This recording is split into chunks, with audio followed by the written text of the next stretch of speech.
संभल में हर दिन खुदाई हो रही है जिसमें सनातन के तमाम सबूत निकल रहे हैं, लेकिन इस पर विपक्ष किस तरीके से परेशान हो रहा है। अखिलेश यादव कह रहे हैं कि जिस तरह से खुदाई हो रही है उससे भाईचारा प्रभावित होगा, लेकिन सवाल यह है कि इससे भाईचारा कैसे प्रभावित होगा, क्योंकि वहां जो खुदाई हो रही है वो सच को दिखा रही है जिसे शायद बहुत सालों तक दबा करके रखा गया है। लेकिन अब आगे क्या कुछ होगा उसको लेकर भी बहुत सारे सवाल हैं। एक रिपोर्ट दिखाते हैं।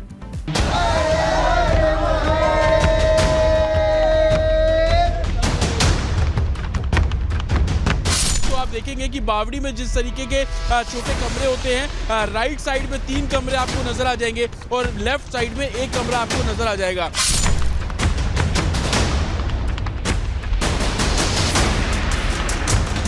सरफे और सियासत के बीच संभल आज भी सुर्खियां बटोर रहा है।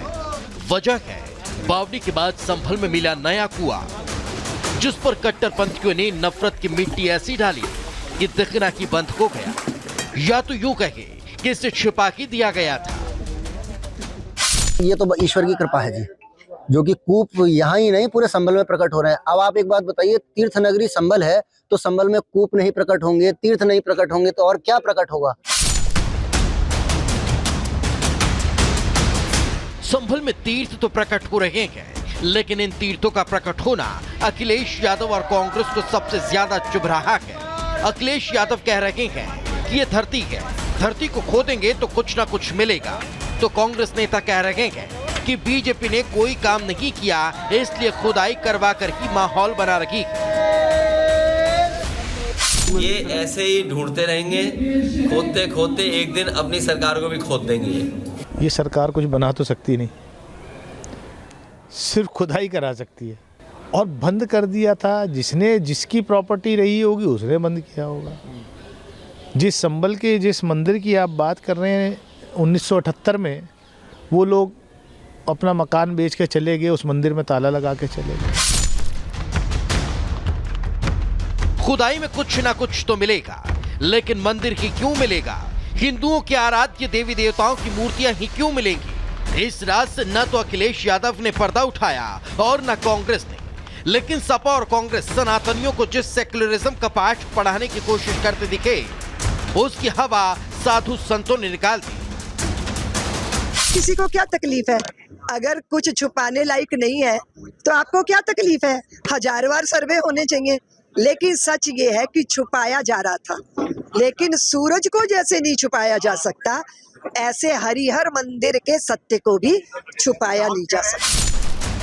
संभल में प्रशासन फुल एक्शन में है। एक तरफ बावड़ी की खुदाई चल रही है तो दूसरी तरफ कुएं ढूंढने का काम जारी है। लेकिन इस मंदिर परिसर में एक कूप स्थानीय लोगों द्वारा और एडमिनिस्ट्रेशन प्रशासन द्वारा और जो तीर्थ से जुड़े लोग हैं उन द्वारा खुदाई की गई, तो ये कूप यहाँ से जो है वो रिवाइव किया गया है। और आप देखेंगे कि पानी आपको बहुत इजीली इसमें नजर आ जाएगा। बोला जाता है कि संभल में जिन 19 कूपों का जिक्र किया जाता है, जहाँ जहाँ रिवाइव उन कूपों को किया जा रहा है, पानी कहीं नजर नहीं आया, लेकिन यहाँ पे महज 12-13 फीट बाद आपको पानी साफ तौर पर नजर आ जाएगा। क्योंकि मामला तो 2 धर्मों से जुड़ा हुआ है, इसलिए प्रशासन एक्शन तो ले रहा है, लेकिन फूंक फूंक कर कदम रख रहा है। एक तरफ चुनौती है कानून व्यवस्था बनाए रखने की, तो दूसरी तरफ सनातन के सबूत को भी ढूंढना है। Bureau report, Republic Bharat. तो संभल में लगातार खुदाई हो रही है और उस खुदाई में रोज बड़े खुलासे हो रहे हैं, लेकिन एक तरफ खुदाई चल रही है तो दूसरी ओर जो दंगाई है उनकी भी खैर नहीं है। जिन दंगाइयों ने 24 नवंबर के दिन संभल को भड़काने का प्रयास किया, हिंसा को भड़काया, दंगा किया, अब उनको लेकर हर रोज पुलिस का एक्शन हो रहा है। इस बीच दंगाइयों को लेकर के एक बड़ा खुलासा भी हुआ है। क्या है वो खुलासा, रिपोर्ट में दिखाते हैं।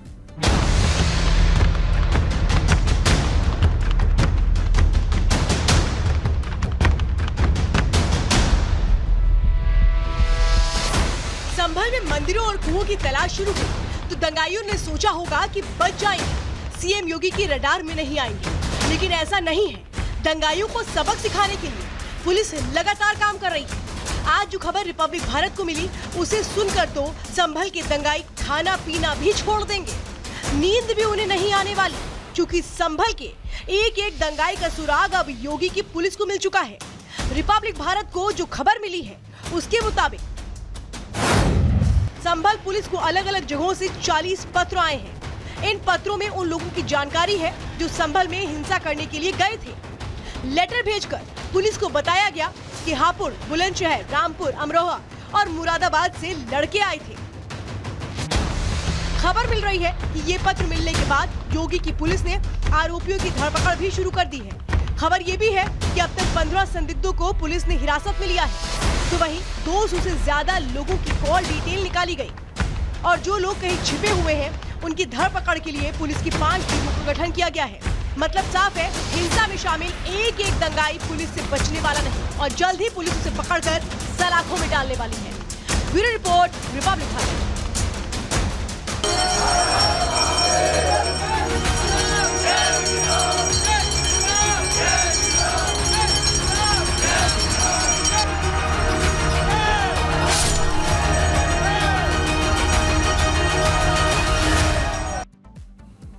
बात मुजफ्फरनगर की करते हैं, जहां 54 साल से एक मंदिर जो बंद था, लेकिन उसकी देखरेख कौन करता था? साफ सफाई का काम कौन कर रहा था? मुस्लिम समाज कर रहा था। और जब आज 54 साल बाद वो मंदिर खुला है तो मुस्लिम समाज सबसे ज़्यादा खुश है। पूजा अर्चना का सिलसिला शुरू हुआ है, यानी भाईचारे की बहुत बड़ी मिसाल मुजफ्फरनगर से सामने आती है। और किस तरह से वो मंदिर बंद था और आज कैसे जब वो भव्य मंदिर खुलता है तो पूजा अर्चना का सिलसिला शुरू होता है। एक रिपोर्ट दिखाते हैं।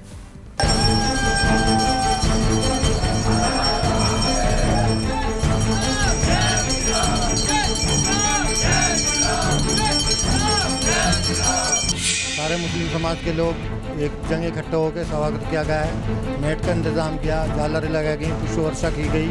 आज भी हमारे घर की लेडीज जो है इसकी झाड़ू लगाती हैं। कहते हैं कि ना हिंदू धर्म बड़ा है ना मुस्लिम धर्म, क्योंकि इंसानियत से बढ़कर कोई धर्म ही नहीं है। ये बात आज सच साबित करके दिखाई है मुजफ्फरनगर के लद्दावाला इलाके में रहने वाले मुस्लिम समाज के लोगों ने। 54 साल से यहाँ एक शिव मंदिर बंद पड़ा था। आपको जानकर हैरानी होगी कि शिव मंदिर मुस्लिम बहुल्य इलाके में था, लेकिन न मंदिर तोड़ा गया बल्कि मुस्लिम समाज की महिलाएं तो रोज मंदिर में झाड़ू लगाकर सफाई करती रही, ये मान कर कि अंदर हमारे नहीं तो हिंदू भाइयों के भगवान और साक्षात महादेव बैठे हैं। आप देख रहे हैं कितना इंसानियत का ये कितना अच्छा पैगाम दिया गया है। ये सारे मुस्लिम समाज के लोग एक जगह इकट्ठे होकर स्वागत किया गया है। मेट का इंतज़ाम किया, झालरें लगाई गई, पुष्प वर्षा की गई। सब लोगों को, किसी को कोई एतराज़ नहीं है। हमारे सब हिंदू मुस्लिम सब भाई हैं। भी हम लोगों ने सबने मिलकर इसकी गली वगैरह करवाते रहते हैं। आज भी हमारी घर की लेडीज जो है इसकी झाड़ू लगाती हैं और दिन में पूरी देखभाल रखती है। जो हमारी तहजीब है, हिंदू मुस्लिम भाईचारा है, वो एक उजागर होगा और बहुत अच्छा मैसेज जाएगा इंसानियत के तौर पे कि एक मुस्लिम बहुल्य क्षेत्र में शिव मंदिर फिर से जो है उजागर हो रहा है। कुछ लोगों को बेशक यकीन नहीं हो रहा होगा, लेकिन यही सच है। बल्कि सच तो इससे कहीं बढ़कर है। सच तो ये है कि आज जब मंदिर के शुद्धिकरण के लिए हिंदू समाज के लोग मंदिर पहुंचे तो कहीं से पत्थर नहीं चले। आज बरसा तो सिर्फ प्यार और भाईचारे के फूल, क्योंकि जब हिंदू समाज के लोग मंदिर में पूजा अर्चना करने के लिए जा रहे थे तो मुस्लिम समाज के लोगों ने खुशी में झूमकर प्यार भरे इतने फूल बरसाए कि पूरा हिंदू समाज गदगद हो गया।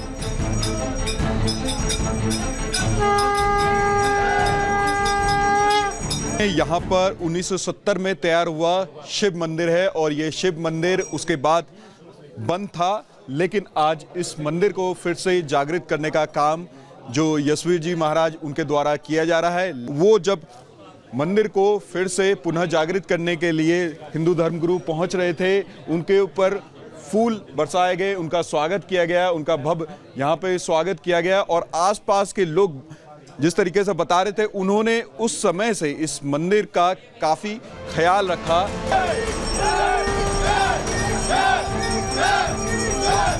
यही तो खासियत है हमारे भारत देश की। एक आध जगह थोड़े मतभेद जरूर हैं, लेकिन कौमी एकता आज भी जिंदा है। और मुजफ्फरनगर से सामने आई ये तस्वीरें बता रही हैं कि भारत में रहने वाले हर धर्म, हर जाति के लोग भाई भाई हैं।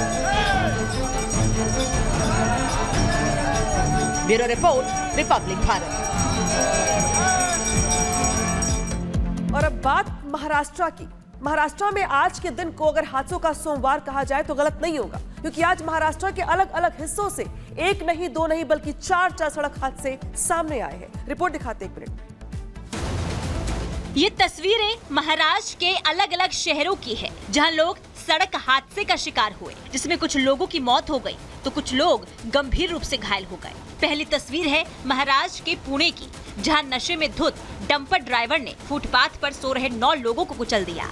इस हादसे में 3 लोगों की मौत हो गई, जबकि 6 लोग घायल हो गए। दूसरी तस्वीर है हिंगोली की, जहां एक तेज रफ्तार कार सवार बाइक वाले को जोरदार टक्कर मारकर फरार हो गया। इस हादसे में 2 और लोग गंभीर रूप से घायल हो गए। सीसीटीवी के आधार पर पुलिस ने आरोपी को गिरफ्तार किया। वहीं तीसरी घटना धूले की है, जहां मुंबई आगरा हाईवे पर सरकारी बस में अचानक आग लग गई। बताया जा रहा है कि बस में पिछला टायर फटने और ऑयल टैंकर लीक होने के कारण बस में आग लग गई। गनीमत ये रही कि इस हादसे में किसी की जान नहीं गई। चौथी और आखिरी घटना सांगली की है, जहां एक ट्रेलर और सेंट्रो कार की भीषण टक्कर हो गई, जिसके बाद तुरंत सेंट्रो कार में आग लग गई और इस हादसे में सेंट्रो कार ड्राइवर की जलकर मौत हो गई। और यार कहेंगे ब्रेक के लिए, ब्रेक के बाद भी खबरें लगातार जारी हैं। ब्रेक के बाद दिखाएंगे आपको पुतिन लेंगे प्रतिशोध, यानी कि संग्राम सुमित के साथ।